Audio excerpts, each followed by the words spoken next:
considero que quando um homem e uma mulher se unem intimamente, é como se a alma deles também se unissem.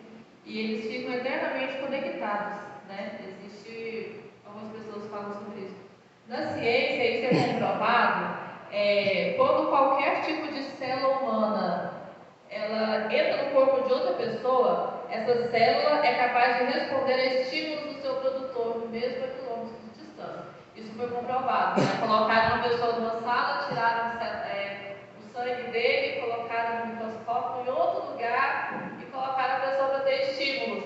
E essas células, em outro lugar, elas respondiam aos estímulos da pessoa, né? Então, assim, são coisas que Deus falou lá em Gênesis, né? E hoje hoje é muito tempo, mas a cada tempo que passa se comprova que realmente é assim, né?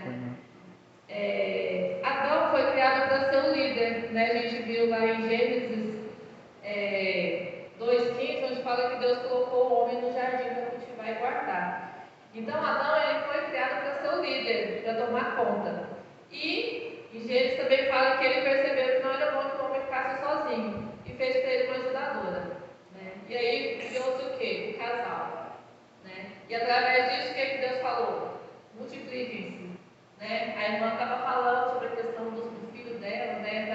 Que eles aprendem a ser esposo e mulher. Então, assim, quando a gente fala de nicho, a gente tem que ter esse conhecimento, esse pensamento, né? Que para que as coisas deem certo, lá na frente a gente tem que ter o primeiro pensamento que a gente tem que ter, né? Nós somos criados para sermos na janela.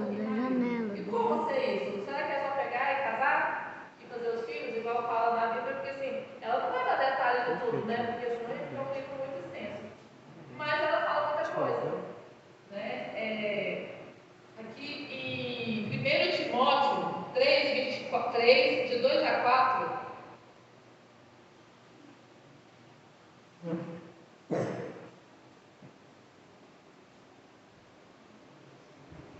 o homem também é considerado o líder da sua casa. E tudo isso que ele fala aqui também se declara ao homem dentro de casa. Porque se ele for fora da igreja, é a mesma coisa, né? Será que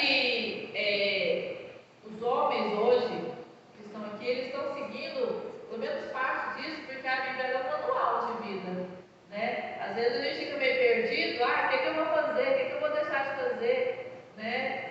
Deus deu livre-arbítrio, mas Ele não tira da gente as consequências das escolhas que a gente faz, né? E quando Ele coloca as promessas, né, de vida eterna, de vida em abundância, de prosperidade, de pai de geração, Ele dá essas promessas desde que a gente cumpra o seu mandamento, sua palavra. Então a gente tem livre-arbítrio? Tem. Mas só que para que a gente possa receber as promessas dele, a gente tem que seguir a palavra dele. E não é tão difícil. O problema às vezes a gente precisa ler um pouquinho, né? Agora, em Tito 2:3, vou falar um pouquinho aqui. Tito capítulo 2, versículo 3. Quanto às mulheres idosas, semelhantemente, que sejam sérias em seu proceder, não caluniadoras, não escravizadas a muito vinho, sejam mestras do bem, a fim de instruírem as jovens recém-casadas a amarem ao marido e aos seus filhos, a serem sensatas, honestas, boas donas de casa, bondosas, sujeitas ao marido, para que a palavra de Deus não seja difamada. Que está falando sobre as mulheres idosas. Mas para a mulher chegar a esse patamar, né, na sua velhice, ela precisa ter uma rotina, né? Ela precisa começar. E o que essa mulher faz? Você viu aí que ela falou? Ela ensina as jovens. Será que nós estamos nos preparando para ensinar as nossas filhas? Ou as nossas noras, no caso eu vou ter só nora, né?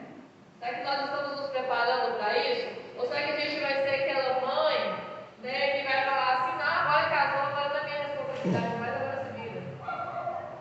Né? Porque filho, da gente, minha mãe sempre falou, filho vai ser filho a partir do momento que você descobre que você está grávida, acabou o sossego agora, pro resto da vida,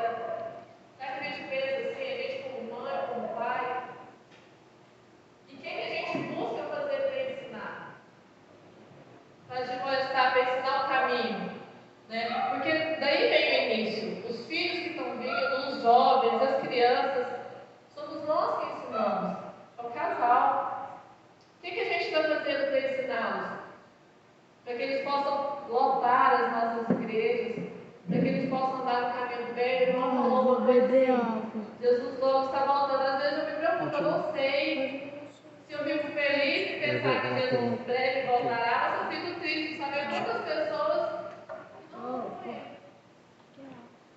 Porque nós que recebemos a palavra, nós que recebemos o ensinamento, a gente não está conseguindo libertar as pessoas. Por quê? Será que é tão bom assim Jesus voltar logo? Sabe, não é errado as pessoas pegar e fazer missão fora, e sair, viajar ao mundo. Não é errado, não. Mas será que a gente está fazendo a missão dentro da nossa casa? Com os nossos filhos? Com os nossos pais? Com os nossos irmãos?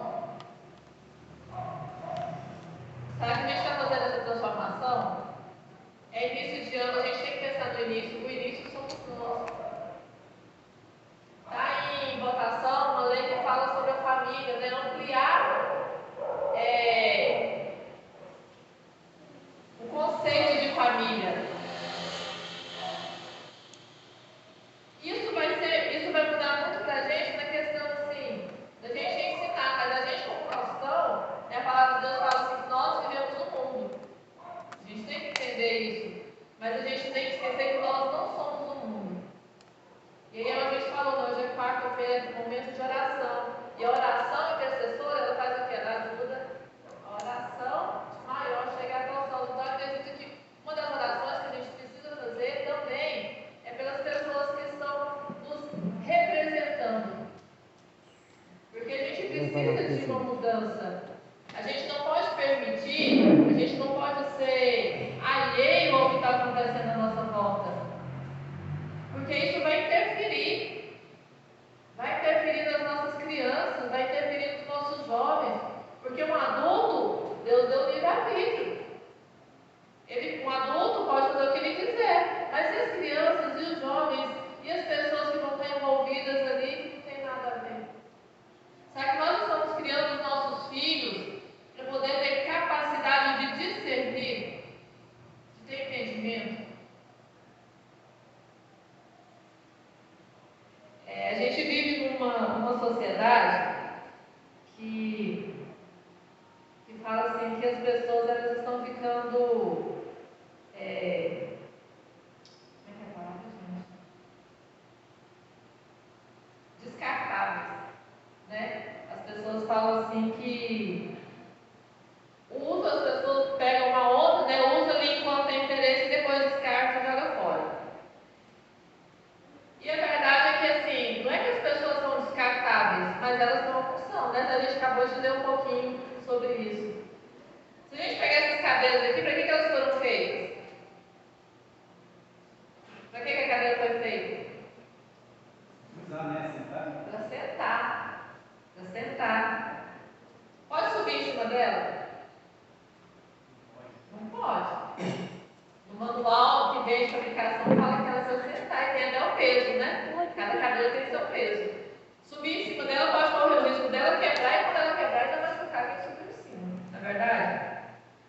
Se a cadeira quebrar, a gente vai continuar deixando ela aqui no salão? Para as pessoas chegarem e sentar nela? Não vai, né? A gente vai descartar. Por quê? Porque ela foi adquirida para ser utilizada como assento. Ela pode até depois de quebrada, a gente levar ela no fundo e fazer alguma coisa com ela, né? Mas não vai ser para aquilo que ela foi feita. E assim, nós seres humanos somos assim. Nós somos criados com propósito, né? A mulher, ela foi criada com propósito. É claro que na Bíblia fala muito mais coisas. A gente tem a conversa de ter né, da mulher sábia, né? Da mulher que trabalha, da mulher que cuida da casa, que trabalha fora, que a lâmpada não se apaga à noite. Então, assim, tem muita coisa que a Bíblia fala. Né? Será que a mulher, ela está servindo com o propósito dela? E o homem? O homem fala, a primeira coisa que tem, o homem é protetor, o homem é guardião, o homem é sacerdote. Será que o homem está cumprindo com o seu papel? Então o problema não está nas pessoas descartarem as outras por não ter utilidade. O problema está em saberem qual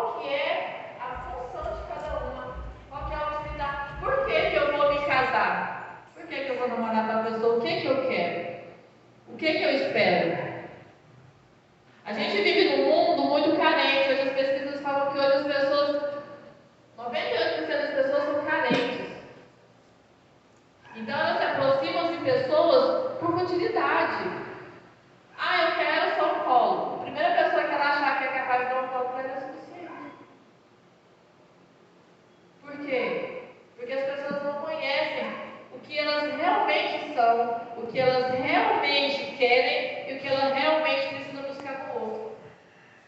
Será que nós, como pessoas que estamos aqui dentro da casa de Deus, aprendendo sobre Ele, aprendendo sobre a palavra dele, será que a gente está ensinando isso para os nossos jovens?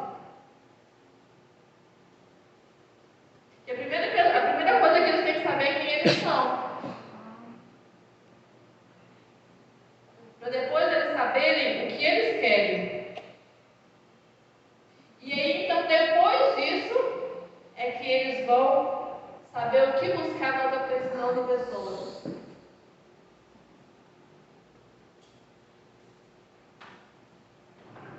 A família é um ciclo. Homem e mulher se unem, vêm os filhos. Esses são educados pelo casal. Filho é educado por pai e mãe. Cada um com a sua responsabilidade. O que a gente mais vê hoje é pai querendo fazer papel de mãe.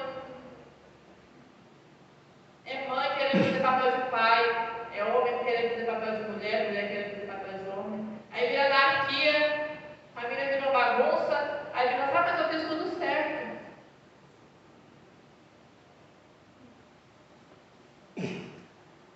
E esses filhos se tornam homens e mulheres que vão se unir a seus cônjuges e vão gerar mais filhos.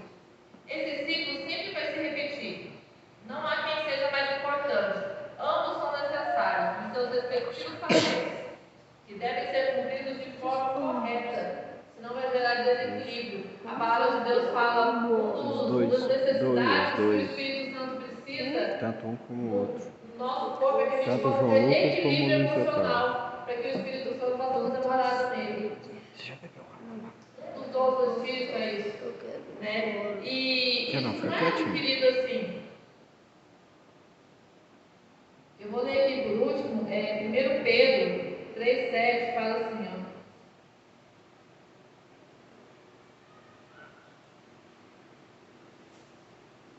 ó. Não, perdão.